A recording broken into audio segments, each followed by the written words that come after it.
Hello नमस्कार. All exam कट्टा या यूट्यूब चॅनलवर आपल्या सर्वांचं सहर्ष स्वागत. सर्वांना आवाज येतोय व्यवस्थित?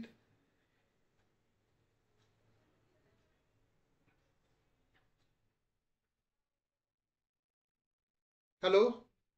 बघा, आपण पेपर 1 मधील जो घटक क्रमांक 3 आहे, आकलन क्षमता किंवा कॉम्प्रिहेन्शन, या घटकासंदर्भात यापूर्वीच्या लेक्चरमध्ये आपण सविस्तर पद्धतीनं माहिती घेतलेली आहे. त्याचबरोबर या पूर्वीचे जे प्रश्नपत्रिका आहेत त्या प्रश्नपत्रिकेमध्ये देखील या घटकावर कसा प्रश्न विचारलेले आहेत याचा देखील आपण यावर देखील चर्चा केलेली आहे. त्यामुळं या मुद्द्यावर परत चर्चा करायची आवश्यकता नाही. आज आपण चर्चा करणार आहोत तो नवीन जो घटक आहे, जो प्राध्यापक म्हणून आपल्याला भावी जीवनासाठी किंवा व्यावसायिक जीवनासाठी खूप महत्त्वाची भूमिका बजावणार आहे. तो आहे संदेश वहन, कम्युनिकेशन. तर या घटकासंदर्भात आजपासून आपण अधिकची माहिती घेणार आहोत. आणि आज एक विशेष गोष्ट म्हणजे आज आपल्या चॅनल मार्फतचे जे सदस्य संख्या आहे, ज्याला आपण यूट्यूबच्या भाषेमध्ये सबस्क्राईब असं म्हणतो, सबस्क्राईबची जी संख्या आहे ती 10,000 च्या पुढे आपण गेलेलो आहोत. हे सर्व घडू शकलं आपल्या सर्वांच्या सहकार्यानं आणि आपण दाखवलेल्या विश्वासामुळे. कारण की कष्ट प्रत्येकजण करत असतं, पण कष्ट केल्यानंतर त्याची जाणीव असणारे कमी असतात. त्यामुळं आपण सर्वांनी सबस्क्राईब तर केलंच आहे, त्याबरोबरच या चॅनलच्या माध्यमातून माझ्याबरोबर आपण जोडले गेलो आहोत. त्यामुळं निश्चितच 5 डिसेंबर 2022ला आपण सेट परीक्षेची पहिली बॅच सुरू केली होती. आणि त्यावेळेस फक्त म्हणजे मागच्या सेट परीक्षेचं मी सांगतोय, 23 विद्यार्थी आपल्याकडं नोंदणीकृत म्हणजे सेटच्या परीक्षेसाठी जॉईन झाले होते. आणि त्यावेळेस देखील आपण त्या 23च विद्यार्थ्याच्या माध्यमातून तरी देखील त्या 23 विद्यार्थ्यापैकी 9 विद्यार्थी यशस्वी परीक्षा 26 मार्च 2023 ची उत्तीर्ण होऊ शकले. निश्चितच त्यांचं कष्ट होतं, पण त्याबरोबरच आपल्या चॅनलच्या माध्यमातून किंवा आपल्यावर टाकलेला विश्वास आणि त्याचं सार्थकता त्या विद्यार्थ्याच्या रिझल्टमधून आपल्याला दिसून आली. त्याबरोबरच नंतरनं मागच्या फेब्रुवारी महिन्यामध्ये आपण टेट परीक्षा जी शिक्षक भरतीची झालेली आहे त्या संदर्भात महाराष्ट्रात सुरुवातीला ऑनलाईन टेस्ट सिरीज आपण सुरू केली होती. आणि त्या देखील टेस्टला सर्वात अभूतपूर्व प्रतिसाद म्हणजेच 222 विद्यार्थी आपल्याकडं जॉईन झाले होते. त्यापैकी जवळपास 150 विद्यार्थ्यांचे स्कोर हे साधारणतः 140च्या पुढे आहेत. आणि त्यातला आपला हायेस्ट विद्यार्थी आहे तो 156 200 पैकी स्कोर असणारा. मला सांगायचं तात्पर्य आहे की हे सर्व होऊ शकलं ते त्यावेळेसचे विद्यार्थी आणि त्यांनी दाखवलेलं विश्वास आणि त्यांचे रिझल्ट यामुळं मला पण पुढे म्हणजे ही जी बॅच सुरू करू शकलो मी. आपण साधारणतः 14 ऑगस्टला पहिली बॅच म्हणजे 14 ऑगस्ट 2023ला परत या परीक्षेसाठी या होऊ घातलेल्या सेट परीक्षेसाठी पहिली बॅच आपण सुरू केली होती. आणि त्या बॅच पासून आतापर्यंत साधारणतः आजच्या घडीला आपल्याकडं विद्यार्थी संख्या जी आहे ती 150 सेट पेपर 1 आणि पेपर 2 ची मिळून असे 150 विद्यार्थी जॉईन आहेत. आणि आता MPSCच्या बॅचला देखील फक्त आपण 2 दिवसापूर्वी मार्गदर्शनपर बॅच सुरू केलेली आहे. त्यासाठी देखील 40 विद्यार्थी त्या बॅचला जॉईन झालेले आहेत. सांगायचं तात्पर्य आहे की आपण ज्या वेळेस नवीन उपक्रम सुरू केला आणि त्याला प्रतिसाद आपण सर्वांनी दिला, त्यामुळंच हे सर्व शक्य झालेलं आहे. आणि अशा पद्धतीनंच आपण ही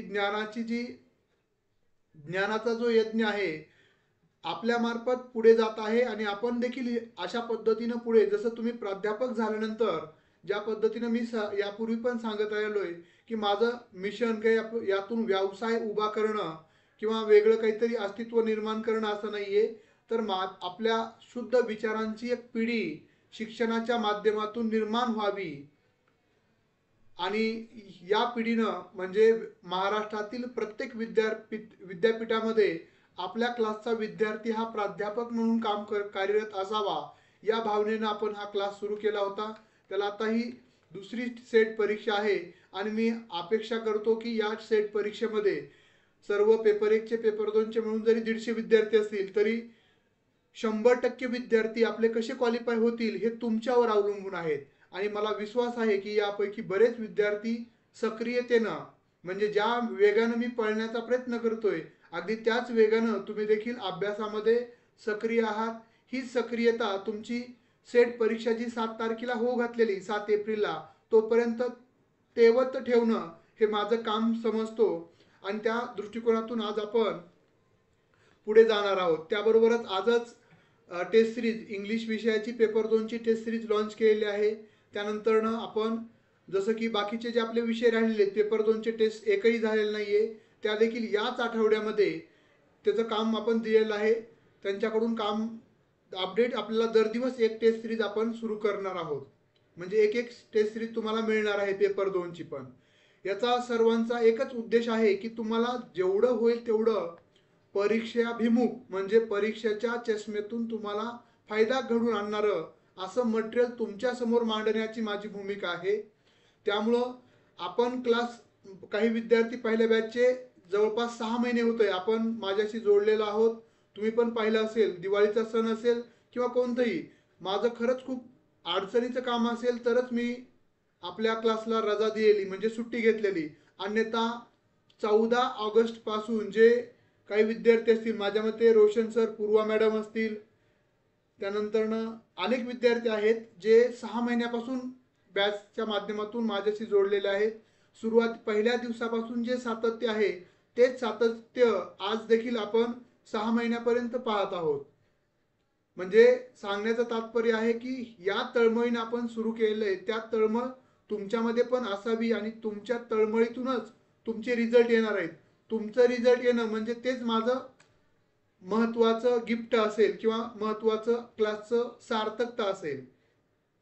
आणि त्यानंतर तुम्ही या बरोबरच नंतर तुम्ही MPSC अंतर्गत प्राध्यापक भरतीमध्ये पण माझ्याशी जोडलं जावं हीच अपेक्षा असो. आपला संवाद हा होतच राहणार आहे. म्हणजे आपण आपली जी मैत्री आहे किंवा ही ज्ञानात्मक किंवा वैचारिक मैत्री उच्च विचारांची त्या पद्धतीने ही मैत्री आपली दिवसेंदिवस वृद्धिगत होणारच आहे. महाविद्यालय प्राध्यापक भरती असेल किंवा विद्यापीठीय स्तरावरील प्राध्यापक भरती असेल MPSC अंतर्गत प्राध्यापक भरती असेल या सर्व भरती प्रक्रियेमध्ये निश्चितच आपण प्रत्येक विद्यार्थ्यांना जाणीव करून देण्याच्या उद्देशानं आपण नियमित पद्धतीनं काही ना काही अपडेट देत असतो. त्याचा उद्देश आहे की तुम्हाला नियमित त्याच प्रवाहात ठेवणं हा त्यामागचा महत्त्वाचा उद्देश आहे. कारण आपलं प्रत्येकाचं ध्येय असतं. आज पाहिलं तर 70-80 लाख रुपये एखाद्या संस्थेमध्ये प्राध्यापक होण्यासाठी भरावे लागतात. पण पुण्यामध्ये किंवा मुंबईसारख्या ठिकाणी असे अनेक महाविद्यालय आहेत. एकही रुपया न भरता पण त्यांच्यामध्ये प्राध्यापक भरतीची प्रक्रिया राबवली जाते. किंवा आपण पाहिलं तर MPSC अंतर्गत जी प्राध्यापक भरती एकही रुपया न घेता राबवली जाते. या संदर्भात जनजागृती करणं अनेक विद्यार्थी मित्रांचे फोन आले सर तुम्ही असं काय करताय म्हणजे MPSCचं प्राध्यापक भरतीचा तुम्ही पुढाकार काय घेताय स्पर्धा वाढवताय कशाला. पण मी पण ज्या ग्रामीण भागातून आलेलो आहे त्या ग्रामीण भागात आज देखील बस सुविधा नाहीये. त्यानंतरनं पाणी असेल अनेक बेसिक ज्या सुविधा आहेत त्या आज देखील डोंगर भाग असल्यामुळं तिथं उपलब्ध होऊ शकत नाहीत. माझ्याकडे अनेक असे विद्यार्थी आहेत जे विद्यार्थी व्हिडिओ डाउनलोड करतात रेंजमध्ये येऊन आणि नंतरनं ते त्यांच्या सवडीनुसार पाहतात. अशा पण ग्रामीण भागातील विद्यार्थी आपल्याबरोबर जोडलेले आहेत. त्या सर्व विद्यार्थ्यांना आपल्याला माहिती देणं काम आहे आणि त्यांना जागृत करणं. कारण अनेक विद्यार्थी जे सेट-नेट उत्तीर्ण आहेत पण ते MPSCचा फॉर्म भरू शकले नाहीत कारण की त्यांच्यापर्यंत आपण पोहोचू शकलो नाहीत किंवा ती जाहिरात पोहोचू शकली नाही.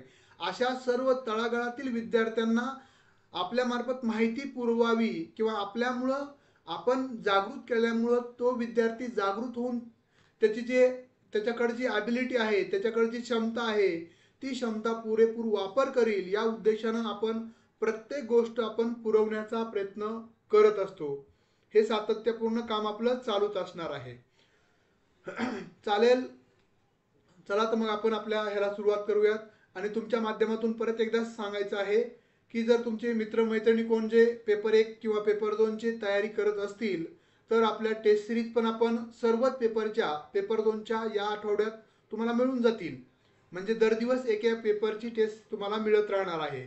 असं मी त्या जे टायपिंग करते त्याला पण सांगितलंय, मला कोणत्याही हालतीमध्ये एक टेस्ट तरी तू मला दर दिवस अपडेट करून देत जा. त्यामुळे त्याला मटेरियल दिलंय, त्याच्याकडून टेस्ट आली की आपल्याला अपलोड करायला सोपी होणार आहे. त्यामुळं पेपर 1 चे टेस्ट, पेपर 1 पेपर 2 च्या टेस्ट सिरीज, पेपर 1 पेपर 2 चे कोर्सेस आपण सुरू केले. त्याबरोबर एमपीएससीचे जे प्राध्यापक भरती, इंजिनिअरिंग आणि फार्मसी कॉलेज, त्यानंतर महाविद्यालय शाखा, आपले सिनियर कॉलेज आणि त्यानंतर कला शाखा, गव्हर्नमेंट कॉलेज यांचे देखील आपण छोटे छोटे कोर्सेस सुरू केले. त्या संदर्भात आपले जर मित्रमैत्रिणी कुणी तयारी करत असतील तर निश्चितच त्यांना देखील हा मेसेज पुरवा, निश्चित त्यांना देखील त्याचा फायदा होणार आहे.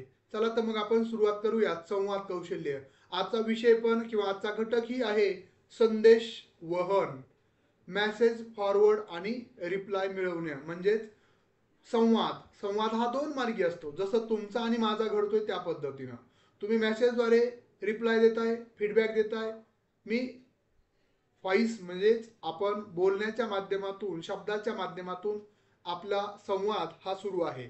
प्राध्यापक म्हणून भविष्यामध्ये सर्वांना परत एकदा very good evening. Sonali madam, Deepali madam. बघा, संवाद हा प्राध्यापकाचा किंवा शिक्षकाचा महत्त्वाचा भाग आहे. किंवा त्याला शिक्षण पेशेमध्ये किंवा टीचिंग फील्डमध्ये त्याला जर जॉब करायचा असेल तर त्याच्याकडे संवाद कौशल्य असणं गरजेचं आहे. आणि जर आपल्याकडे संवाद कौशल्य असेल तर आपण आपला विषय इतर विद्यार्थ्यांना, अगदी बघा असं सांगितलं जातं की डॉक्टर किंवा शास्त्रज्ञ आणि शिक्षकामध्ये किंवा प्राध्यापकामध्ये काय फरक आहे? दीपल मॅडम धन्यवाद. काय फरक आहे कोण सांगेल मला? शास्त्रज्ञ किंवा डॉक्टर आणि प्राध्यापक याच्यामध्ये काय फरक आहे?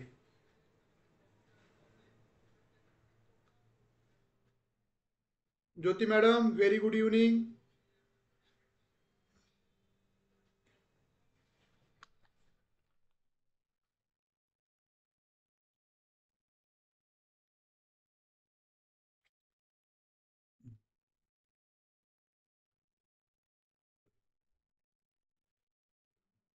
बघा, इंग्रजीची आपण टेस्ट सिरीज दिलेली आहे पेपर 2 ची. आपण ॲपवर डाउनलोड म्हणजे अपलोड केलेली. जे इंग्रजीचे विद्यार्थी असतील त्यांना ती टेस्ट कशा पद्धतीची वाटली त्यावर देखील प्रतिक्रिया आपण द्यावी. उद्या मराठीची असेल, एक दिवस प्रत्येक दिवस एक एक टेस्ट तुम्हाला मिळत राहील. ॲपवरच तुम्हाला सोडवायची आहे. आणि जर आपण आपल्या विद्यार्थ्यांना PDF पाहिजे असेल तर आपलं PDF पण देतो. अशा पद्धतीनं म्हणजे आपल्या आपलं जे आहे ते सर्वांपर्यंत कसं पोहोचवता येईल या उद्देशाने आपण कार्यरत आहोत. तर डॉक्टर आणि आपण बोलत होतो शास्त्रज्ञ किंवा डॉक्टर आणि प्राध्यापकामध्ये काय फरक आहे? तर महत्वाचा फरक आहे तो म्हणजे डॉक्टर किंवा शास्त्रज्ञ सोपी गोष्ट अवघड करून सांगत असतात. बघा, डॉक्टर किंवा शास्त्रज्ञ सोपी गोष्ट आधी उदाहरणं नाही सांगणार, ते आधीच तुम्हाला काय सांगणार? अवगामी पद्धतीने, डिडेक्टिव्ह मेथडनं. डिडेक्टिव्ह मेथड म्हणजे आधी सिद्धांत सांगतात.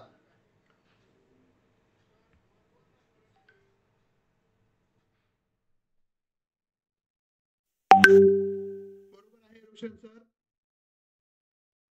तर बघा, आपण काय करत असतो, डॉक्टर काय करत असतात किंवा शास्त्रज्ञ आपल्याला थेरी सांगतात आधी, म्हणजे जे सिद्धांत आहे ते सांगतात. जसं ओहमचा नियम असेल, त्यानंतर न्यूटनचा लॉ असेल, ते लॉ स्वरूपात.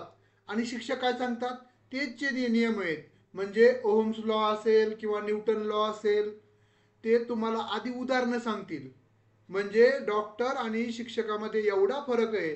डॉक्टर किंवा शास्त्रज्ञ तुम्हाला ती गोष्ट अवघड करून सांगतात आणि शिक्षक तुम्हाला अवघड गोष्ट सोपी करून सांगतात. आणि ती सोपी करून सांगण्यासाठी शिक्षकाकडं किंवा प्राध्यापकाकडं काय असणं गरजेचं आहे? तर संदेशवहन कौशल्य, म्हणजेच कम्युनिकेशन कौशल्य, म्हणजेच संवाद कौशल्य.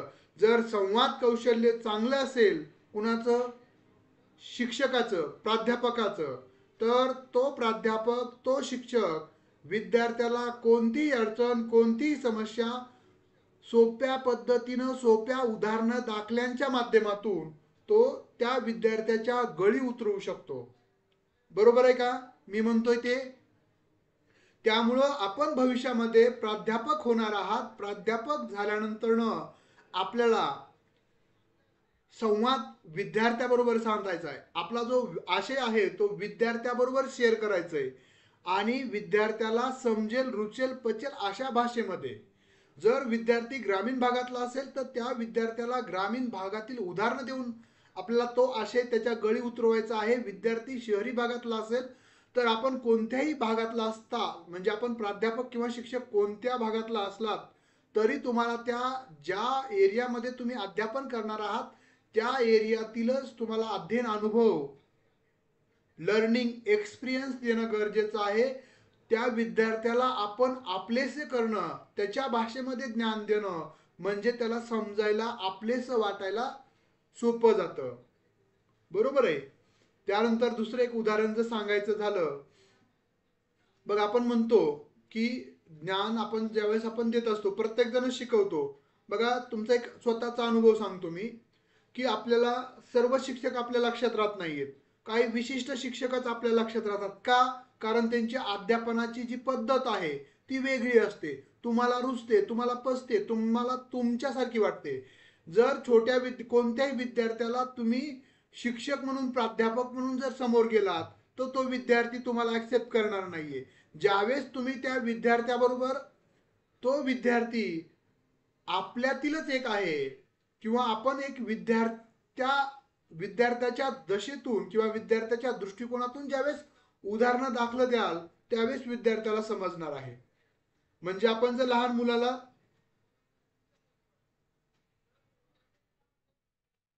बरोबर आहे, संदेशवहन हे द्विमार्गी असते, बरोबरच आहे. आता द्विमार्गी जरी असले तरी आपल्याला बोलकं कुणाला करायचं असतं? प्राध्यापकानं विद्यार्थ्याला करणं गरजेचं असतं. तर बोलकं करण्याची जी प्रक्रिया आहे ती नेमकी कसली असली पाहिजे यावर आपण चर्चा करणार आहोत.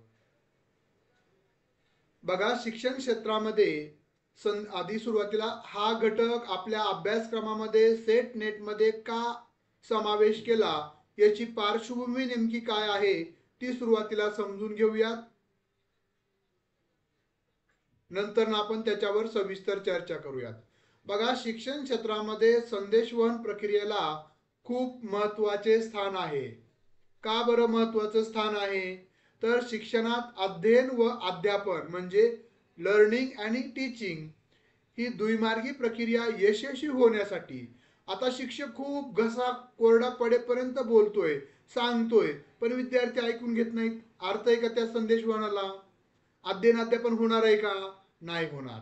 बघा तर अध्ययन आणि अध्यापन प्रक्रिया ही द्विमार्गी आहे. तर या प्रक्रिया यशस्वी होण्यासाठी संदेशवहनच महत्वाचे असते. शिक्षकाला किंवा प्राध्यापकाला आपले ज्ञान विद्यार्थ्यापर्यंत पोहोचवण्यासाठी महत्वाचे माध्यम म्हणजे संदेशवहन होय, संवाद होय. यामुळे शिक्षक किंवा प्राध्यापक होऊ इच्छिणाऱ्यास चांगले संदेशवहन म्हणजे काय, शास्त्रीय संदेशवहन म्हणजे काय, संदेशवहनाचे प्रकार काय आहेत, संदेशवहनाची योग्य पद्धती कोणती, संदेशवहन व्यवस्थित यशस्वी करण्यासाठी कोणकोणते क्लुप्त्या वापराव्या लागतात, त्याचे फायदे काय आहेत, या प्रकरणात ती सर्व माहिती दिलेली आहे.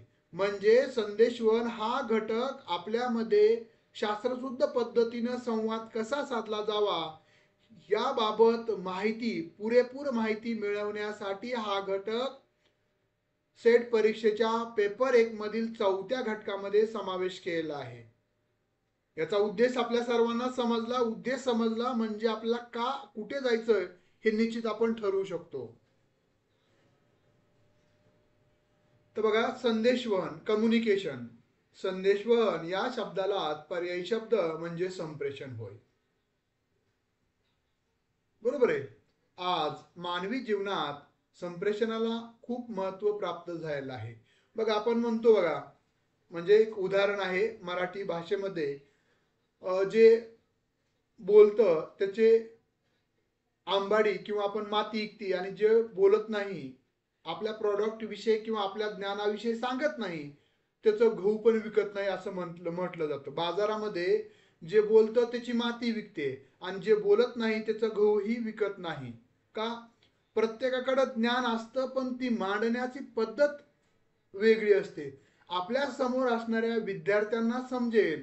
आता बघा, ज्यावेळेस मी एखादं बुक लिहितो त्यावेळेस काय करतो, मी प्राध्यापक आहे या भावनेतून मी जर बुक लिहिलं तर त्याचा अर्थ त्याला काही फायदा असणार नाही, असं या मताचा मी स्वतः आहे.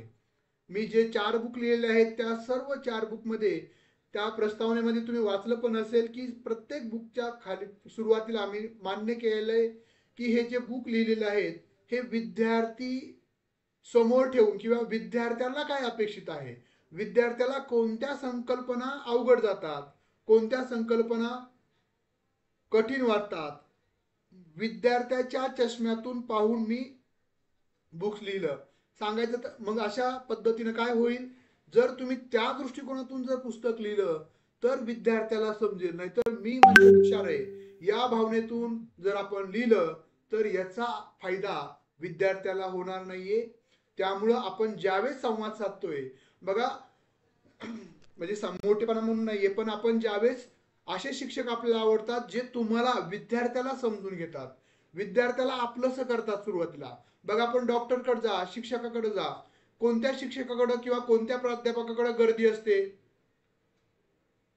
माझ्या कॉलेजचे जर कोणी विद्यार्थी असतील, 2-3 विद्यार्थी आहेत आता जर प्रेझेंट असतील तर ते सांगतील, जो प्राध्यापक आपल्याला समजून घेतो, आपल्या अडीअडचणी जाणून घेतो, किंवा आपल्याला एका शब्दामध्ये अनेक प्रश्नांची उत्तरं देतो, अशा प्राध्यापकाकडे गर्दी असते. बरोबर आहे. म्हणजे तुमचं इफेक्टिव्ह कम्युनिकेशन स्किल खूप महत्वाची आहे. ती देखील तुम्ही विद्यार्थ्याच्या अँगलनं विचार करून त्या विद्यार्थ्याला समजून घेतलं पाहिजे आणि वेगवेगळे उदाहरणे दाखले दिले पाहिजे. तरच तुमचा विद्यार्थी तुमचं ऐकणार आहे. आणि जर विद्यार्थ्यांना तर याचा विकास मानवी उत्क्रांती बरोबरच झाला. इतिहासपूर्व काळापासूनच मानव विविध चिन्हे, खुणा व हावभाव याचा वापर संदेशवहनासाठी करीत असे. म्हणजे आपण संवाद साधण्यासाठी संदेशवहनामध्ये, बरोबर आहे,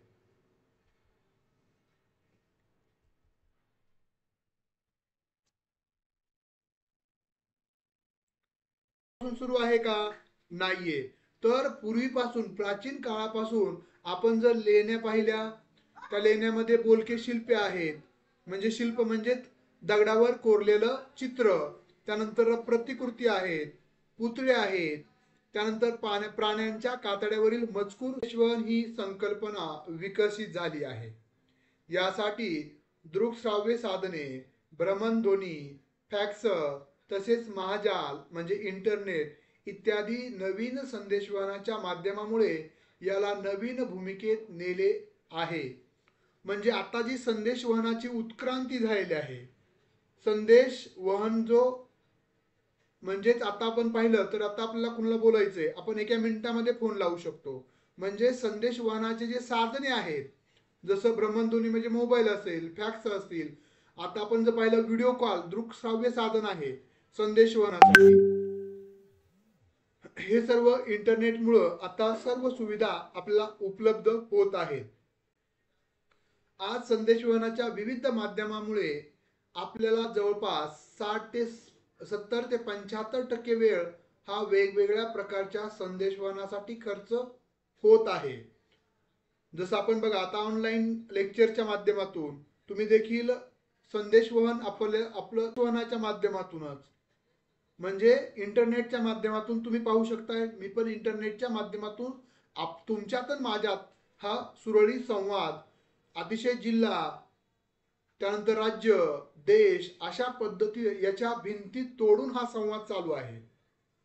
म्हणजे हे कोणतेही अडथळे आत्ताच्या ह्याच्यामध्ये 21व्या शतकामध्ये पाठीमागे राहिलेले नाहीयेत, ज्यामुळे आपण वाचन, लेखन, संभाषण इत्यादी आज संदेशवहनाशिवाय समाजाचे किंवा व्यक्तीचे अस्तित्व अशक्य आहे असे संबोधणे उचित ठरेल. म्हणजे जे संदेशवहन आहे, ज्या संदेशवहनाच्या माध्यमातून आपण आपले विचार, आपले मत, आपल्या भावना दुसऱ्यापर्यंत पोहोचवण्यासाठी त्या आपले प्राध्यापक म्हणून आपण काय करतो, आशय जो आपल्याला घटकामध्ये दिलेला आशय आहे तो परिणामकारक विद्यावण्यासाठी आपण संदेशवहन आणि संदेशवहनाचे वेगवेगळ्या माध्यमांचा वापर करत असतो. बघा, शिक्षण प्रक्रियेमध्ये अध्ययन आणि अध्यापन ही एक महत्वपूर्ण प्रक्रिया आहे.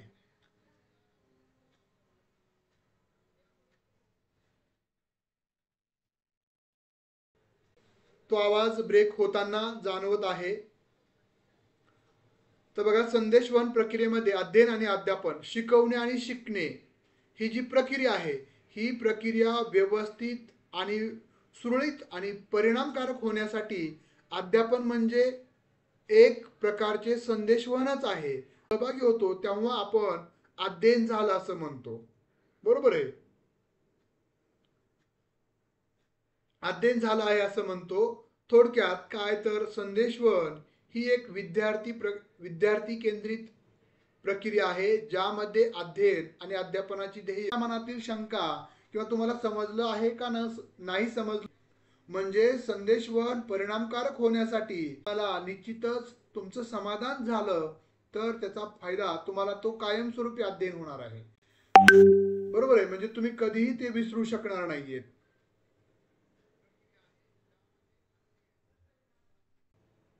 बनला आहे. कम्युनिज या शब्दाचा अर्थ सामायिक किंवा समान असा आहे.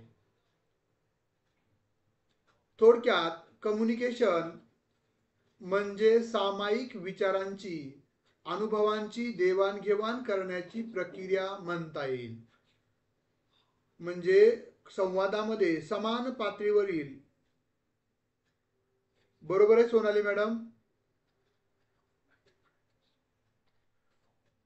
तर बघा, थोडक्यात संवाद म्हणजे काय किंवा कम्युनिकेशन म्हणजे सामायिक विचारांची आणि अनुभवांची, विचार वेगळे अनुभव वेगळे यांची देवाणघेवाण करण्याची प्रक्रिया होय.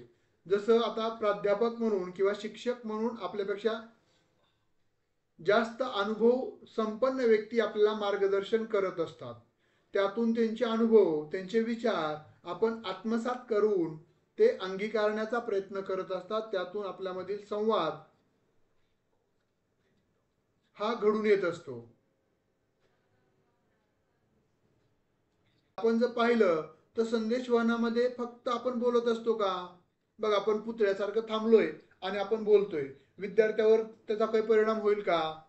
तुम्ही जो विषय शिकवत आहात, इतिहास विषय शिकवत असाल तर तुम्हाला ऐतिहासिक म्हणजे आपल्या अंगावर, विद्यार्थ्याच्या अंगावर शहारा निर्माण झाला पाहिजे. म्हणजे अशा पद्धतीची शब्दफेक, त्या ठिकाणी कोणता रस वापरायचा, विद्यार्थ्यामध्ये बिंबवायचा, याचं ज्ञान, याचं कौशल्य तुमच्यामध्ये असणं गरजेचं आहे.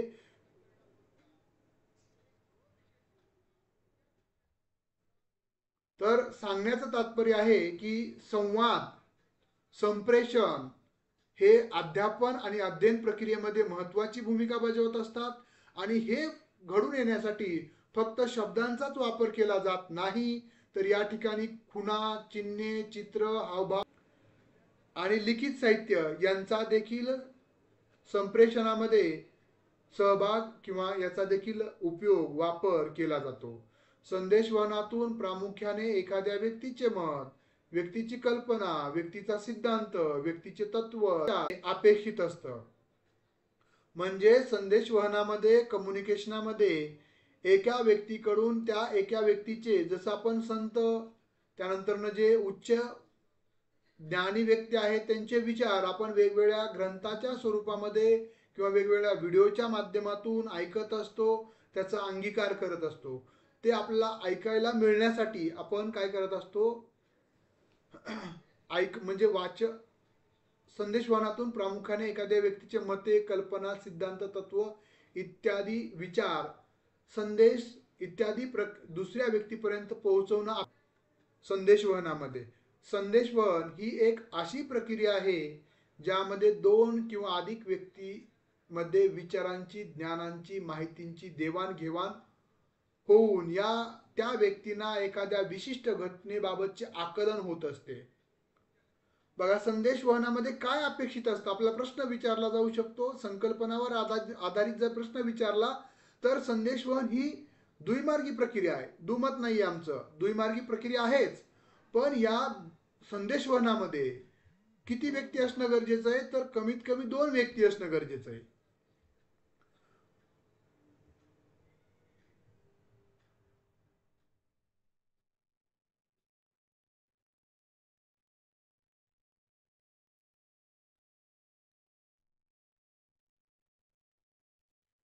तर संदेशवहनामध्ये आपण जर पाहिलं, विचारांची, माहितीची देवाणघेवाण होत असते. आणि ही देवाणघेवाण घडून येण्यासाठी कमीत कमी 2 व्यक्ती असावेत, किंवा मग 2 पेक्षा अधिक असतील तर चालेल, काही अडचण नाहीये. पण अधिक व्यक्तीमध्ये विचारांची, ज्ञानांची ज्यावेळेस संदेश सांगायचंय, जसं मला कम्युनिकेशन हा शब्द तुम्हाला समजून सांगायचा आहे, त्याचा जो आशय आहे, त्याचा जो गाभा आहे, ते तुमच्या गळी उतरवायचा आहे. कारण की या शब्दावर, या संकल्पनेवर कसाही प्रश्न विचारला तरी देखील त्याची उकल किंवा त्याचा योग्य 4 पैकी योग्य पर्याय निवडायला तुम्ही सक्षम झाला पाहिजेत. अशा पद्धतीच्या सर्व संकल्पना तुमच्या कधी स्पष्ट होणार आहेत, ज्यावेळेस मी शिकवलेलं आहे. मी शिकवल्यानंतर ना, म्हणजेच आपल्यामधील संवाद झाल्यानंतर ना, ज्यावेळेस जो आशय मला पोहोचवायचा आहे, तो आशय तुमच्यापर्यंत ज्यावेळेस मी पोहोचवेल, तुम्हाला ज्यावेळेस ते समजेल, कम्युनिकेशन म्हणजे हे, त्यावेळेस संदेशवहन हे व्यवस्थित झालं असं आपण म्हणू शकतो. म्हणजे संदेशवहनामध्ये फक्त बडबड आणि माहितीची देवाणघेवाण नाहीये, तर ती देवाणघेवाण हेतू पुरस्कृत असते आणि ती पुढच्या व्यक्तीपर्यंत पोहोचत असते. आता मीच तुम्हाला शिकवलंय आणि तुम्हाला समजलं नाही, तर आपल्यातलं संदेशवहन व्यवस्थित झालंय का, तर नाही झालं असं आपण म्हणू शकतो. त्यामुळं संदेशवहन संदर्भात केलेल्या व्याख्या खालील दिलेल्या आहेत, ज्या आपणास संदेशवहनाचे आकलन होण्यासाठी मदत करतील. ज्या संदेशवहनाचे आकलन म्हणजे काय, या घटकावर जे तुम्हाला 5 प्रश्न विचारले जाणार आहेत, आधारित असणार आहेत. तुम्हाला त्या संकल्पना व्यवस्थित समजल्या म्हटलं की तुम्ही त्याचं उत्तर म्हणजे योग्य आणि अचूक पद्धतीनं देऊ शकणार आहात. आता संदेशवहना संदर्भातील वेगवेगळ्या व्याख्या दिलेल्या आहेत. तर बघा, communication is the process by which information is transmitted between individuals and or organisations so that an understanding response results. पटेल लिटल यांनी ही व्याख्या केलेली आहे. त्याच्यामध्ये ते काय म्हणतात, कम्युनिकेशन ही एक प्रक्रिया आहे, ज्या प्रक्रियेच्या माध्यमातून तुम्हाला माहिती ही पाठवली जाते, पुरवली जाते, वैयक्तिक स्वरूपामध्ये किंवा संघटनात्मक पातळीवरील स्वरूपामध्ये, जी तुम्हाला समजून पण घेतली जाते पुढच्या व्यक्तीने आणि ज्यावर प्रतिक्रिया पण दिली जाते, रिस्पॉन्स रिझल्ट, त्यावर प्रतिक्रिया ही मिळत असते. त्यालाच संदेशवहन असं म्हणतात. असं आपल्याला जर पर्टिक्युलरली व्याख्या विचारली, ही व्याख्या कुणाची आहे, तर फॅक्च्युअल प्रश्न विचारला तर आपल्याला हे माहीत असणं गरजेचं आहे. त्यानंतर पुढची व्याख्या आहे, communication is an exchange of facts, ideas, opinion और emotions by 2 or more. Newman and Charles Summer यांनी व्याख्या केली. त्या व्याख्येमध्ये त्यांनी कशाला महत्व दिलेलं आहे, कम्युनिकेशन इज अ एक्सचेंज. काय, एक्सचेंज करतायत,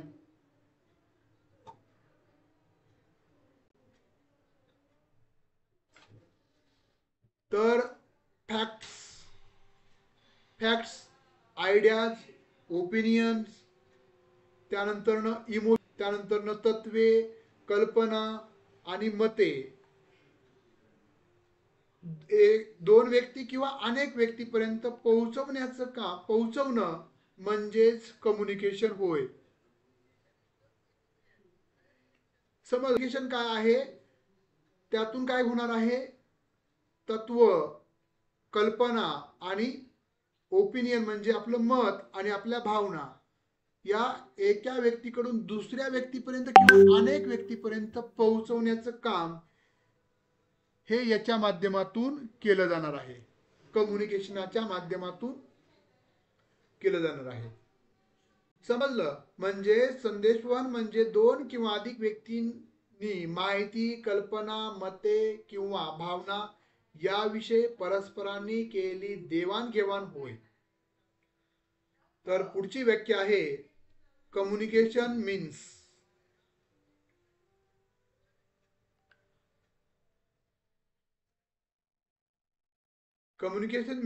the act of making one's idea and opinions known to other. म्हणजे संवाद कशाला म्हणायचंय, ज्याच्या माध्यमातून आपण एखादी आयडिया, एखादी कल्पना, एखादं मत हे इतरांना सांगत असतो, इतरांना माहीत करून देत असतो, असं F.G. मेयर यांनी सांगितलेलं आहे. म्हणजे संदेशवहन म्हणजे एखाद्या व्यक्तीच्या कल्पना आणि मते दुसऱ्यांना समजवण्यासाठीची केली जाणारी कृती. तर वरील विविध व्याख्यावरून आपणास संदेशवहन ही एक प्रक्रिया असून त्या प्रक्रियेत विविध माध्यमाद्वारे माहितीचं देवाणघेवाण होत असतं. वेगवेगळ्या माध्यमातून माहितीची देवाणघेवाण ही केली जाते. त्यामध्ये ती माहिती ही मताच्या स्वरूपामध्ये असू शकते, ती माहिती ही भावनेच्या स्वरूपामध्ये असू शकते आणि याच्या माध्यमातूनच संवाद हा परिपूर्णतेकडं, इफेक्टिव्हतेकडं, परिणामकारकतेकडं घेऊन जात असतो. समजलं? म्हणजे एकंदरीत आपल्या सर्वांना समजलं की संवाद काय आहे आणि हा संवाद तुमच्या आणि माझ्यामध्ये होणं गरजेचं आहे, तुमच्यामध्ये आणि तुमच्या समोरील विद्यार्थ्यामध्ये भविष्यामध्ये होणं गरजेचं आहे. तरच तुमचा संवाद जर परिणामकारक झाला तरच तुमचा जो आशय आहे तो विद्यार्थ्याच्या गळी उतरवला जाणार आहे, अन्यथा नाही. अन्यथा विद्यार्थ्यांना काही समजणार नाहीये. तुम्ही शिकवत राहा, विद्यार्थी ऐकतात ना ऐकतात असा जर तुम्ही विचार नाही केला तर त्याचा फायदा विद्यार्थ्यांना होणार नाही.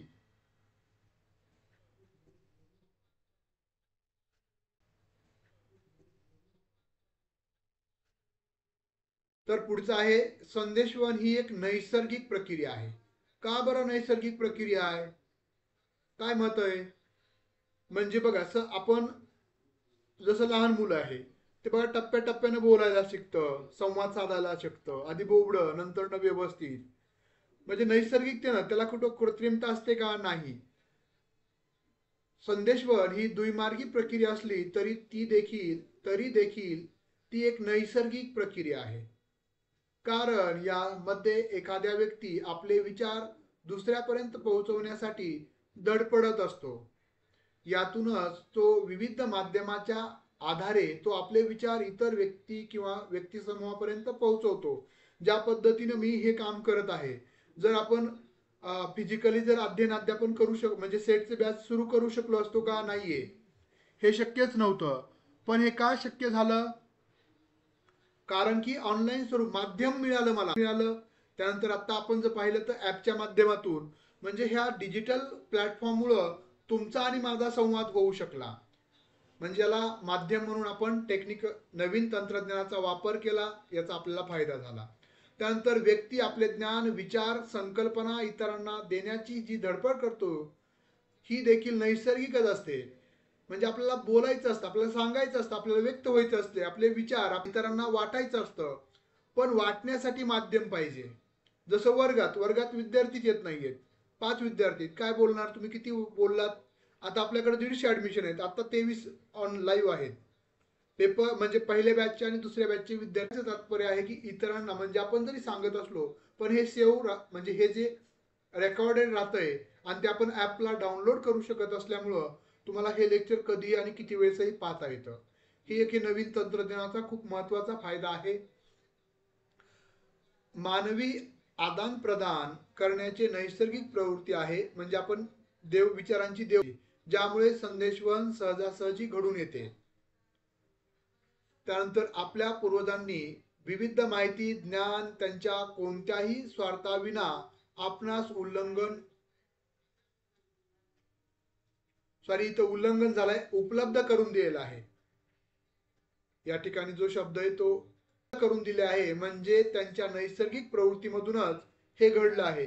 बघा, काही एखाद्या कथेच्या माध्यमातून, काही व्यक्तींनी लिखाणाच्या माध्यमातून, वेगवेगळ्या ग्रंथाच्या माध्यमातून त्यांचं ज्ञान ते औषधी जडीबुटी संदर्भात असेल किंवा एखाद्या रोगाच्या निराकरणासंदर्भात असेल किंवा वेगवेगळ्या शोध असतील, शास्त्रज्ञांनी लावलेले शोध असतील, ते जुन्या मागच्या पिढीपासून आपल्या पिढीपर्यंत, आपल्यापासून पुढच्या पिढीपर्यंत हे नैसर्गिक प्रवृत्तीच्या माध्यमातून हे ट्रान्सफर होत राहणार आहे. थोडक्यात संदेशवहन ही द्विमार्गी आणि नैसर्गिक प्रक्रिया आहे. आता आपल्याला प्रश्न विचारला जाऊ शकतो, संदेशवहन ही कोणत्या प्रकारची प्रक्रिया आहे? आपण उत्तर द्याल द्विमार्गी. पण जर असा प्रश्न विचारला की संदेशवहन ही टिंबटिंब व टिंबटिंब प्रक्रिया आहे, तर संदेशवहन ही द्विमार्गी आणि नैसर्गिक प्रक्रिया आहे. हे दोनही पर्याय निवडायला तुम्ही विसरू नका. म्हणजे संदेशवहन हे नैसर्गिक आहे आणि ते द्विमार्गी आहे. दोन व्यक्ती किंवा अनेक व्यक्ती लागणार आहेत संदेशवहन करण्यासाठी आणि ती नैसर्गिकरित्या घडणार आहे. तर संदेशवहनाचं वैशिष्ट्य, कॅरेक्टरिस्टिक ऑफ कम्युनिकेशन्स. कशाला म्हणायचं संदेशवहन? कोणती कृती केली म्हणजे आपण त्याला संदेशवहन म्हणतो? काय आहे त्याचं वेगळेपण? का आपण शिकत आहात हा घटक? कारण की भविष्यामध्ये प्राध्यापक आहोत. ज्यावेळेस विद्यार्थ्याबरोबर एखादा कंटेंट आपण शेअर करणार आहोत, एखादा आशय विद्यार्थ्यांना शिकवणार आहात, त्यावेळेस आपल्याला त्या आशयासंदर्भात, त्या आशय आपल्याला वेगवेगळ्या उदाहरणाच्या दाखल्यांच्या माध्यमातून त्यांच्या गळी उतरवणं अपेक्षित आहे.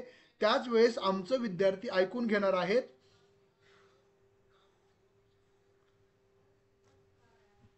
त्यामुळं संदेशवहन हे द्विमार्गी आणि नैसर्गिक प्रक्रिया, ही बाब लक्षात ठेवणं गरजेचं आहे. आणि संदेशवहनाची वैशिष्ट्य, त्यामधील पहिलं वैशिष्ट्य आहे संदेशवहन हे निरंतर चालणारी प्रक्रिया आहे. अखंडपणे आपण असू नसू, आपल्या पुढची पिढी, त्याच्या पुढची पिढी, बोलणं चालणं चालत राहणार आहे. बघा, चालणारी प्रक्रिया आहे ज्यामध्ये समाजातील प्रत्येक क्रियाला समावेश असतो. उदाहरणार्थ उद्योग असेल, उद्योगामध्ये पण त्यांच्या व्यवसायासंदर्भातील संवाद साधत असतात.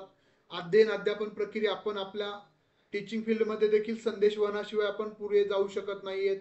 कोणतंही तंत्रज्ञान आलं तरी संदेशवहन हे आपण हातवारे करतो, बरोबर आहे, ते देखील एक संदेशवहनाचाच प्रकार आहे. हातवार यांच्यामध्ये ज्ञानाची म्हणजे माहिती देवाणघेवाण सतत चालत असल्यामुळे संदेशवहन ही निरंतर चालणारी प्रक्रिया आहे, असंच आपल्याला म्हणावं लागणार आहे. बरोबर आहे. म्हणजे आपण असू नसू, ही संवादाची प्रक्रिया अखंड पद्धतीनं चालू राहणार आहे. आता संदेशवहन प्रक्रियेचे हे बघा वैशिष्ट्य.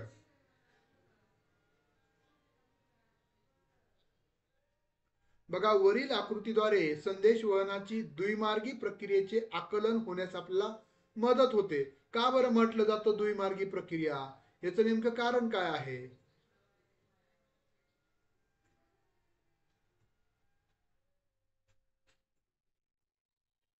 बघा, याच्या वैशिष्ट्यामध्ये आपण पहिलं वैशिष्ट्य आहे संदेशवहन ही निरंतर चालणारी प्रक्रिया आहे, म्हणजे सातत्यानं चालू असणारी प्रक्रिया.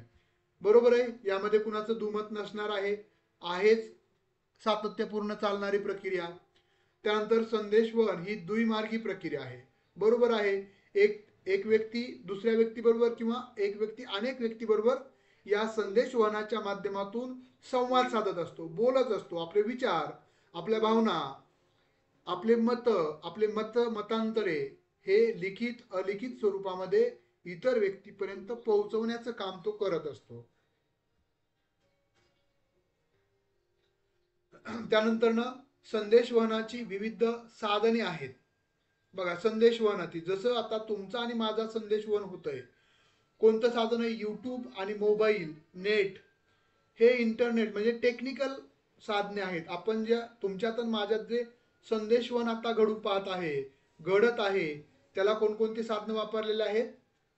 अशा पद्धतीचे वेगवेगळे साधने आपल्याला वापरावे लागतात संदेशवहन हे परिणामकारक आणि प्रभावी घडून येण्यासाठी. संदेशवहन निरंतर प्रक्रिया, संदेशवहन द्विमार्गी प्रक्रिया, संदेशवहन हे विविध साधनांच्या माध्यमातून. बघा, आपण ज्यावेळेस वर्गामध्ये शिकवतो त्यावेळेस आपण शब्द किंवा एखादं शैक्षणिक साधन वापरत असतो, जेणेकरून आपल्याला विद्यार्थ्यापर्यंत आपला आशय पोहोचवायचा असतो, आपलं मत पोहोचवायचं असतं, आपला घटकाचा जो सार आहे तो पोहोचवायचा असतो. त्यासाठी देखील संदेशवहन हे प्रत्यक्ष किंवा अप्रत्यक्ष घडतं. प्रत्यक्ष तरी घडत असतं किंवा अप्रत्यक्ष. आता हे आपल्यात तुमच्यात माझ्यात चालू आहे, वर्गामध्ये चालू असतं ते लाईव्ह असतं म्हणजेच प्रत्यक्ष, आणि ज्यावेळेस लिखित ग्रंथामध्ये असतं ते अप्रत्यक्ष असतं, म्हणजे मी लिहून ठेवलेलं पुस्तक तुम्ही वाचताय, हे झालं अप्रत्यक्ष संदेशवहन. आता तुमचं आणि माझं चालू ते काय आहे? कोणतं? प्रत्यक्ष आहे. तुम्ही मला लगेच प्रश्न विचारू शकताय, त्याचं उत्तर मी लगेच देऊ शकतोय, हे झालं प्रत्यक्ष संदेशवहन. त्यानंतर ना पुढचं आहे संदेशवहनात किमान 2 घटकाची आवश्यकता असते. बरोबर आहे का? तर संदेशवहन प्रक्रिया अर्थपूर्ण होण्यासाठी दोन घटक म्हणजे 2 व्यक्ती असतील, 2 किंवा अनेक. बघा, म्हणजे संदेशवहनात किमान म्हणजे कमीत कमी 2 व्यक्ती असणं गरजेचं आहे. मग अनेक व्यक्ती असेल तर आपण त्याला म्हणतो सभा, लेक्चर्स. बरोबर आहे रोशन सर? तर आता किमान हे 2 तरी घटक संदेशवहनामध्ये महत्वाचे आहेत. बघा, जर ह्या तुम्हाला 6 संकल्पना, हे जे 6 वैशिष्ट्य आहेत कशाचे? कम्युनिकेशन म्हणजे संदेशवहनाचे. जर हे 6 वैशिष्ट्य तुम्हाला समजले तर तुम्हाला संदेशवहनाची संकल्पना समजली, आणि या वैशिष्ट्यातून तुम्हाला कसंही म्हणजे संकल्पनावर आधारित जेवढे प्रश्न विचारले जातील, कन्सेप्ट ओरिएंटेड क्वेश्चन्स, याचं उत्तर द्यायला तुम्ही समर्थ होणार आहेत. त्यामुळं ह्या सर्व संकल्पना आपण सविस्तर पद्धतीनं, म्हणजेच निरंतर प्रक्रिया पाहिली आपण, संदेशवहन द्विमार्गी प्रक्रिया म्हणजे काय, त्यानंतर विविध साधने कोणकोणते वापरले जातात संदेशवहनासाठी, आणि प्रत्यक्ष संदेशवहन म्हणजे काय आणि अप्रत्यक्ष संदेशवहन म्हणजे काय, जसं रोशन सरांनी सांगितलं त्या पद्धतीनं. आणि संदेशवहन म्हणजे कल्पनांची अर्थपूर्ण देवाणघेवाण. बरोबर आहे, अर्थपूर्ण, पण अपुरी नाही, अर्थपूर्ण, ज्याला अर्थ प्राप्त करून दिला जातो. जसं मी तुम्हाला आपण काय म्हणलं, आज आपण 4था घटक शिकणार आहोत, संदेशवहन. म्हणजे मला काय शिकवायचंय, मला जे काय बोलायचंय त्याचा अर्थ मी तुम्हाला स्पष्ट करून सांगितला, तो तुम्हाला समजला. बरोबर आहे. म्हणजे संदेशवहनामध्ये संकल्पना फक्त शब्दाच्या स्वरूपात नसतात, त्या अर्थाच्या स्वरूपामधून आपल्याला समजून घ्यायच्या असतात. त्याच वेळेस देवाणघेवाण होत असते. आता बघा, आपण कन्नड भाषा आणि मराठी भाषा, मी मराठी भाषक आहे, कन्नड भाषक आहे, किंवा कुठतरी फॉरेनर व्यक्ती आहे, त्यांच्यामध्ये माझा संवाद होईल का? जर त्याला काय म्हणायचं हे मला समजलं नाही, त्याचा अर्थ मला जर समजू शकला नाही, तर आपला संवाद होणार नाही. त्यामुळं कल्पनांची अर्थपूर्णता या बाबीला खूप महत्वाचं आहे. मी कोणत्या भावनेतून एखादा मेसेज दिलाय, तुम्ही त्याला अर्थ काय लावलाय, हे खूप महत्वाचं असतं संदेशवहनाच्या वैशिष्ट्यामध्ये. आणि संदेशवहनामध्ये 2 किंवा अनेक व्यक्ती या महत्वाच्या असतात. अशा पद्धतीनं आज आपण या लेक्चरमध्ये संदेशवहन म्हणजे काय, संदेशवहनाच्या व्याख्या, संदेशवहनाची संकल्पना, संदेशवहन हा घटक का या अभ्यासक्रमामध्ये आपल्याला ठेवलेला आहे, त्याची पार्श्वभूमी आणि संदेशवहन याचे वैशिष्ट्य हे आपण जाणून घेण्याचा प्रयत्न या लेक्चरमध्ये केलेला आहे. आपण नंतर राहिलेला पार्ट आपण उद्याच्या लेक्चरमध्ये पाहणार आहोत. यानंतर 5 मिनिटांमध्ये ग्रंथालय शास्त्राचं लेक्चर सुरू होईल. त्यानंतर टाइम टेबल तुम्हाला पेपर 2चा आपापल्या ग्रुपमध्ये टाकलेला आहे. अर्थशास्त्राचं नंतर असणार आहे 8 वाजता, शार्प 8 वाजता. चालेल तर चालेल. परत एकदा सर्वांचं खूप खूप धन्यवाद. आपण दाखवलेलं प्रेम निश्चितच त्याचं सार्थकता झाली, कारण की 10,000 सबस्क्रायबर पूर्ण होणं आणि आपण आताच ॲप देखील लॉन्च केलेलं आहे मागच्या आठवड्यातच. एका आठवड्यामध्ये जवळपास 335 आता 235 ॲपवर देखील ॲप युजर झालेले आहेत. याचं श्रेय निश्चितच आपल्या सर्वांना जातं. अशाच पद्धतीनं आपलं सहकार्य लाभो अशीच अपेक्षा. त्यानंतर आपले जर कुणी मित्रमैत्रिणी असतील, एमपीएससीची तयारी करणारे असतील, सेट म्हणजेच प्राध्यापक भरती संदर्भात, त्यानंतर सेट नेट पेपर 1 पेपर 2ची जी आता परीक्षा होणार आहे त्याची तयारी करणार असतील, निश्चितच तुम्ही सांगाल अशी अपेक्षा. थांबूयात आपण. धन्यवाद. आपलं ध्येय आपल्याला साध्य करायचं, आपला रिझल्ट आला पाहिजे, हा महत्वाचा उद्देश आहे. चालेल. आणि पेपर 1चं सर्व मटेरियल आपल्या ॲपवर, आपल्या ॲपच्या कोर्सेसवर अपलोड केलेलं आहे 10 घटकांचं. ज्या विद्यार्थ्यांना टाइम नाहीये अशा विद्यार्थ्यांनी ॲपवरील पहिल्या जे आपलं लेक्चर साधारणतः माझ्या मते 70-80 व्हिडिओज तिथे अपलोड झालेले आहेत. पेपर 1च्या 10 घटकांचे पण लेक्चर्स तुम्हाला तिथं उपलब्ध होणार आहेत. 10 घटकांच्या नोट्स आहेत. त्यानंतर 3ही टेस्ट सिरीज तिथं उपलब्ध आन्सर की सह त्याच्या व्हिडिओसह आपण अपलोड केलेले आहेत. मागील प्रश्नपत्रिका राहिलेली आहे माझ्या मते, ती देखील मी तिथं अपलोड करत आहे. आज ती पण अपलोड होऊन जाईल. प्रिव्हियस इयर क्वेश्चन पेपर 10 वर्षाचं, म्हणजे सर्व मटेरियल पेपर 1चं तुम्हाला उपलब्ध ॲपवर मिळणार आहे. चालेल. धन्यवाद.